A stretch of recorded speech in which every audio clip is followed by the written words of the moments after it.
আসসালামু আলাইকুম। আমি মুকমিনা ব্লগস থেকে মুকমিনা চলে এসেছি আজকে আবার একটি রান্নার ভিডিও নিয়ে।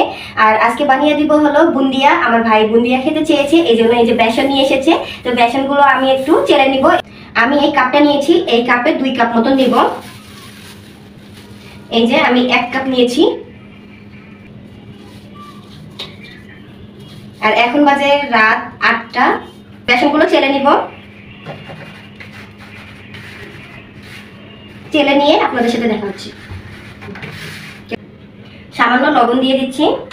1 কাপ মতন পানি নিয়েছি, যতটুকু পানি লাগবে ততটুকু পানি দিয়ে আমি বেসনটা মাখিয়ে নেব।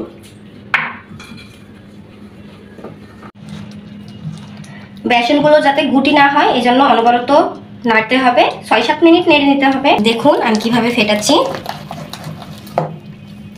আর বুন্দি এভাবে ঘরে বানাইলে অল্প খরচে অনেকগুলো হয়ে যায়। আমি কোনো কালার ইউজ করব না। দেখুন আর একটু ফেটাবো। এই যে দেখুন আমার বেসনটা ফেটানো হয়ে গেছে আর বেসনটার কালার পুরো চেঞ্জ হয়ে এসেছে। এভাবে বেসনটাকে ফেটিয়ে নিতে হবে। এখন আমি বুন্দি ভাজার জন্য যাচ্ছি। কড়াইটা আমি ছোট নিয়েছি, কারণ বড় কড়াইয়ে তেল দিলে বেশি তেল লাগবে, আর ছোট কড়াইয়ে তেল দিলে অল্প তেলে ভাজা হয়ে যাবে।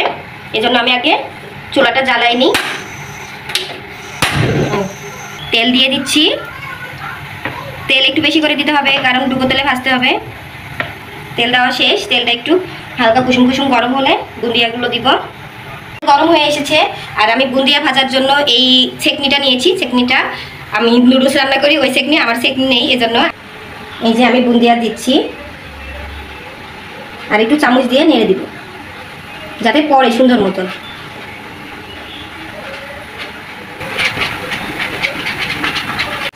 দেখুন বুন্দিয়ার সাইজগুলো কেমন হয়েছে। বুন্দিয়াগুলো হয়ে গেছে, আমি এখন তুলে নিচ্ছি বুন্দিয়াগুলো। আমার ছেকনি নাই, এই জন্য আমি চামচের সাহায্যে তুলে নিচ্ছি।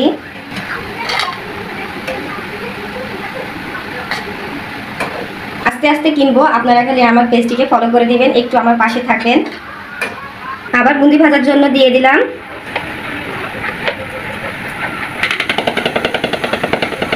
এভাবে সব বুন্দিয়াগুলো আমি ভেজে নিচ্ছি, আর ভেজে নেওয়ার পরে আপনাদের সাথে আমার দেখা হচ্ছে।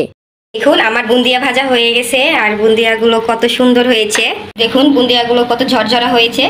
প্রথমের দিকে ঠিকই ছিল, পরে আমি একটু হালকা পানি অ্যাড করার কারণে এগুলো লম্বা লম্বা হয়েছে, অনেকগুলো গোল গোলও হয়েছে।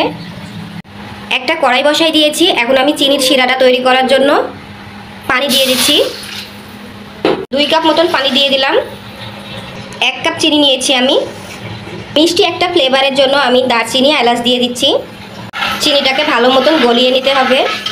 চিনির শিরা হয়ে গেছে, কারণ কালার চেঞ্জ হয়ে এসেছে। এখন আমি বুন্দিয়াটা দিয়ে দিচ্ছি। বুন্দিয়াটা দিয়ে আমি 1 মিনিট মতন নাড়াচাড়া করে নিব। আবার বেশি নাড়াচাড়া করলে আবার গলে যাবে। এই যে একটুখানি ফুটে উঠেছে। বুন্দিয়াগুলো আমি একটি বাটিতে নামিয়ে নিয়েছি, আর একটা প্লেট দিয়ে ঢেকে দিলাম কিছুক্ষণের জন্য।